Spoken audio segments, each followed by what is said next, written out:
Once again, welcome back to KC's Classes. KC's Classes-ന്റെ മറ്റൊരു പുതിയ വീഡിയോയിലേക്ക് എല്ലാവർക്കും സ്വാഗതം. This is Kiran CS.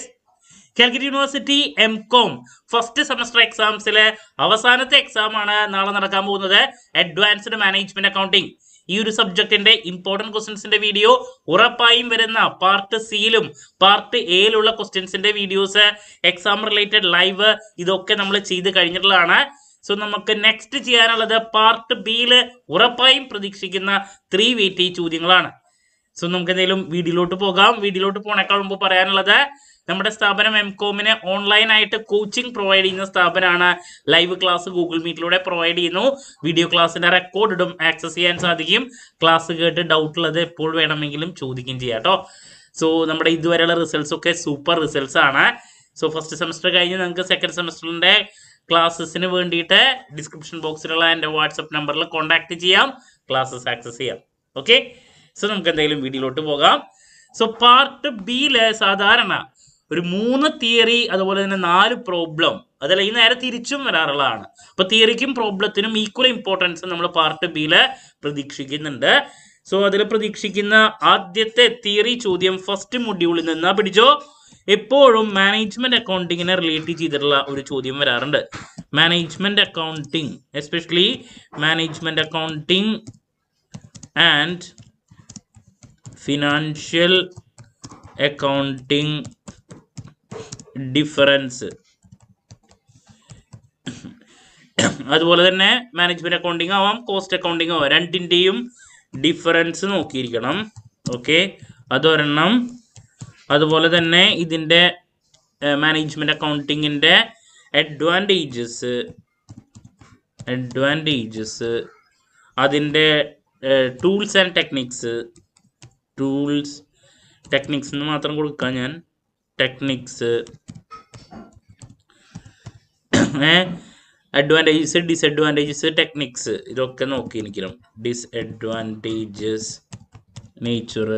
അപ്പം അങ്ങനെ ബേസിക് ചോദ്യങ്ങളില്ലേ, അതിലേതെങ്കിലും മാനേജ്മെന്റ് അക്കൗണ്ടിങ്ങിനെ റിലേറ്റ് ചെയ്തിട്ടുള്ളത് ഒരെണ്ണം പാർട്ട് ബിയിൽ എപ്പോഴും ചോദിക്കാറുള്ളതാണ്. നിർബന്ധമായും പഠിച്ചിരിക്കണം. ഇനി നെക്സ്റ്റ് നമ്മൾ പ്രതീക്ഷിക്കുന്നത് മാർജിനൽ കോസ്റ്റിങ്ങിൻ്റെ ഒരു പ്രോബ്ലമാണ്. നിർബന്ധമായും പഠിച്ചിരിക്കണം കേട്ടോ.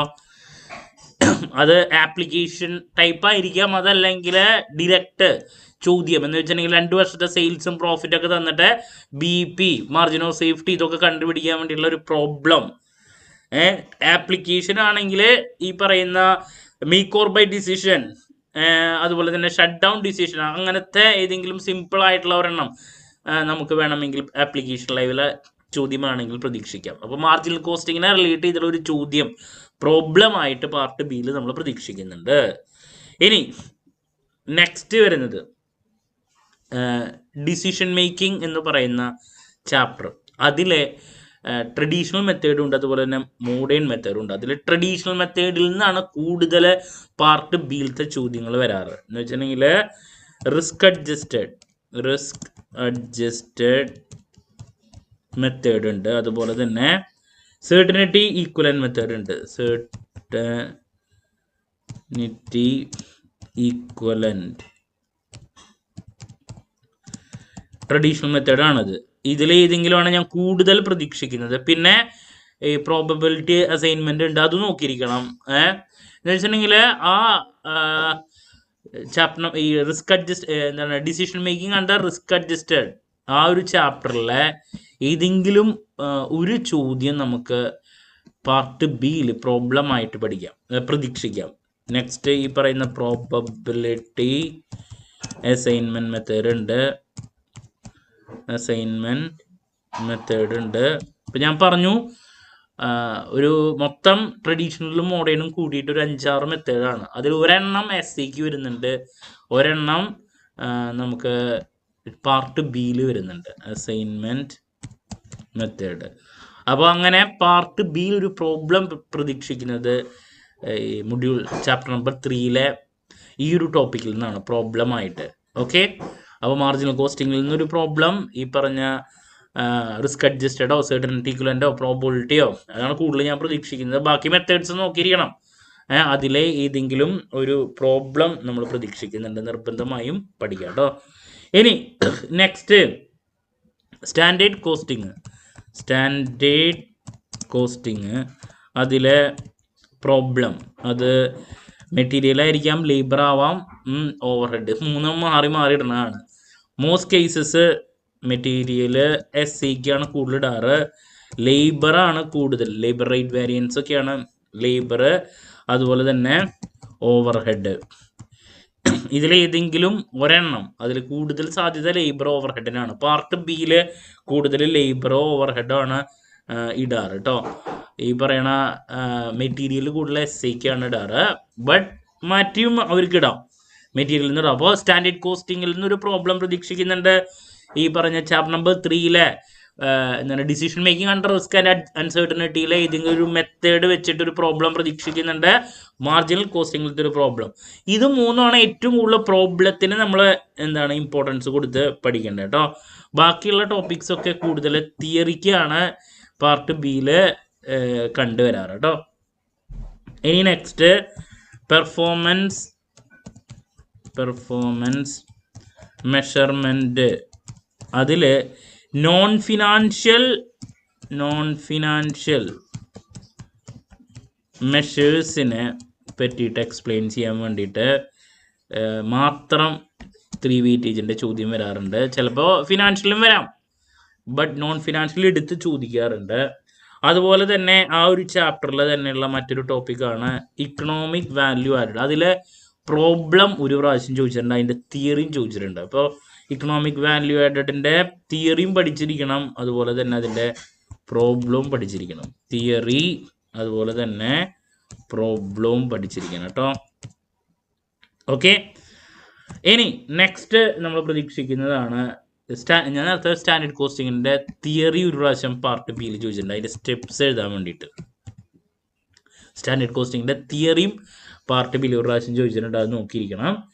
ഇനി നമ്മൾ 2 ടോപ്പിക്ക്, അതിലേതെങ്കിലും ഒരെണ്ണം പാർട്ട് ബിയിൽ തിയറി പ്രതീക്ഷിക്കുന്നുണ്ട്. Balance score card. ഇത് SCക്ക് ഇട്ടില്ലെങ്കിൽ പാർട്ട് ബിയിലിടെ വരും. ബാലൻസ് സ്കോർ കാർഡോ KPI, ഇതിലേതെങ്കിലും ഒരെണ്ണത്തിനെ പറ്റിയിട്ട് എക്സ്പ്ലെയിൻ ചെയ്യാൻ വേണ്ടിയിട്ട് പാർട്ട് ബിയിൽ തിയറിക്ക് വരാറുള്ളതാണ്. എന്തായാലും നോക്കിയിരിക്കണം, ഒരു കാരണവശാലും സ്കിപ്പ് ചെയ്യരുത്. സോ ഏറ്റവും കൂടുതൽ നമ്മൾ പ്രതീക്ഷിക്കുന്ന പാർട്ട് ബിയിലുള്ള ചോദ്യങ്ങളാണ് നമ്മളിപ്പോൾ ഡിസ്കസ് ചെയ്തത്. ദെൻ ഒരു പ്രാവശ്യം ഈ പറയുന്ന ഓവർ ഹെഡിൻ്റെ തിയറിയും ചോദിച്ചിട്ടുണ്ട്. ഡിഫറെൻറ്റ് ഓവർ ഹെഡ്സിലത്തെ വേരിയൻസിനെ പറ്റിയിട്ട് ഒന്ന് എക്സ്പ്ലെയിൻ ചെയ്യാൻ വേണ്ടിയിട്ട് തിയറി ചോദ്യം ഒരു പ്രാവശ്യം ചോദിച്ചിട്ടുണ്ട് കേട്ടോ. സോ ദാറ്റ്സ് അബൌട്ട് പാർട്ട് ബിയിൽ നമ്മൾ പ്രതീക്ഷിക്കുന്ന ചോദ്യങ്ങൾ. ഐ റിപ്പീറ്റ്, ഫസ്റ്റ് മൊഡ്യൂളിൽ നിന്ന് മാനേജ്മെൻറ്റ് അക്കൗണ്ടിങ് എന്താണ്, അതിൻ്റെ അഡ്വാൻറ്റേജസ് ഡിസഡ്വാൻറ്റേജസ്, അതിൻ്റെ ടെക്നിക്സ്, തിയറി നോക്കിയിരിക്കണം. അതിൻ്റെ difference between management accounting and financial accounting, അതല്ലെങ്കിൽ management accounting and cost accounting, ഇതിൽ ഏതെങ്കിലും ഒരെണ്ണം പാർട്ട് ബിയിലെ തിയറി ചോദിക്കും നമ്മൾ പ്രതീക്ഷിക്കുന്നുണ്ട്. ദെൻ നെക്സ്റ്റ് മാർജിനൽ കോസ്റ്റിങ്ങിൻ്റെ ഒരു പ്രോബ്ലം കമ്പൽസറി. തിയറി ആയിട്ടും ആപ്ലിക്കേഷൻ കൂടുതൽ നമ്മൾ പ്രതീക്ഷിക്കുന്ന SCക്കാണ്, കൂടുതൽ പ്രോബ്ലമാണ് ഞാൻ എക്സ്പെക്ട് ചെയ്യുന്നത്. Then decision making under risk and അൺസർട്ടനിറ്റിയിലെ ട്രഡീഷണൽ മെത്തേഡുണ്ട്, മോഡേൺ മെത്തേഡുണ്ട്. ഇതിലേതെങ്കിലും ഒരു മെത്തേഡിലെ പ്രോബ്ലം, കൂടുതൽ ട്രഡീഷണൽ മെത്തേഡ് പ്രതീക്ഷിക്കുന്നു, മോഡേൺ മെത്തേഡ് SCക്കാണ് നമ്മൾ പ്രതീക്ഷിക്കുന്നത്. Risk and uncertainty, certainty, probability assignment method modern ആണ്, അതും നമ്മൾ പ്രതീക്ഷിക്കുന്നതാണ്. ദെൻ നെക്സ്റ്റ് സ്റ്റാൻഡേർഡ് കോസ്റ്റിങ്ങിൻ്റെ പ്രോബ്ലം, അത് കൂടുതൽ ഈ പറയുന്ന ലേബറോ ഓവർ ഹെഡോ ആണ് ഞാൻ കൂടുതൽ പ്രതീക്ഷിക്കുന്നത്. മെറ്റീരിയൽ SCക്കാണ് വരാറ്. അതിൻ്റെ തിയറിയും നോക്കിയിരിക്കണം, സ്റ്റാൻഡേർഡ് കോസ്റ്റിങ്ങിൻ്റെ steps. Then next performance measurement, അതിൽ നോൺ ഫിനാൻഷ്യൽ മെഷേഴ്സ് എടുത്ത പാർട്ട് ബിയിൽ ചോദിക്കാറുള്ളതാണ്, പഠിച്ചു വെച്ചിരിക്കണം. ദെൻ അതിൻ്റെ ഉള്ളിൽ വരുന്ന ഈ residual income method, return on investment ഒക്കെ 2 വെയിറ്റേജിൻ്റെയിലാണ് കൂടുതൽ ഞാൻ എക്സ്പെക്ട് ചെയ്യുന്നത്. ദെൻ പിന്നെ ഇക്കണോമിക് വാല്യൂ ആഡഡ് എടുത്ത് അതിൻ്റെ തിയറിയും പ്രോബ്ലം ചോദിച്ചിട്ടുണ്ട്, പഠിച്ചിരിക്കണം. അതുപോലെ തന്നെ ബാലൻസ് സ്കോർ കാർഡ് KPI എടുത്ത് ചോദിച്ചിട്ടുള്ളതാണ്, അതും പഠിച്ചിരിക്കണം കേട്ടോ. സോ ദാറ്റ്സ് അബൌട്ട് നമ്മൾ പ്രതീക്ഷിക്കുന്ന പാർട്ട് ബിയിലുള്ള 3 വെയിറ്റേജിൻ്റെ ചോദ്യങ്ങൾ. ക്ലാരിറ്റി കിട്ടിയെന്ന് വിചാരിക്കുന്നു. ചിലപ്പോൾ 4 തിയറി 3 പ്രോബ്ലം വരാം, അതല്ലെങ്കിൽ 4 പ്രോബ്ലം 3 തിയറിയും വരാം. രണ്ടിനുമുള്ള സാധ്യതയുണ്ട് കേട്ടോ. ഓക്കെ, ഒരു ചാപ്റ്ററിൽ നിന്ന് തന്നെ 2 ടോപ്പിക്കുകൾ വേണമെങ്കിൽ നമുക്ക് പ്രതീക്ഷിക്കാം. ഒരു തിയറി ചോദ്യം, ഇപ്പോൾ സ്റ്റാൻഡേർഡ് കോസ്റ്റിങ്ങിൽ നിന്ന് ഒരു പ്രോബ്ലം, ഒരു തിയറി ഇടാം. മനസ്സിലായോ? അപ്പോൾ അങ്ങനെ നമ്പർ ഓഫ് ക്വസ്റ്റ്യൻസ് കൂടാം ഒരു സെയിം മൊഡ്യൂളിൽ നിന്ന്. അപ്പോൾ ക്ലാരിറ്റി കിട്ടിയെന്ന് വിചാരിക്കുന്നു. നല്ല രീതിയിൽ പ്രിപ്പയർ ചെയ്യുക. So next last day examination ടിപ്സുമായിട്ട് എത്രയും പെട്ടെന്ന് തന്നെ നിങ്ങളുടെ മുമ്പിൽ എത്താമെന്നുള്ള പ്രതീക്ഷയോടെ നിർത്തുന്നു. This is Kiran CS signing off. Have a nice day. Thank U.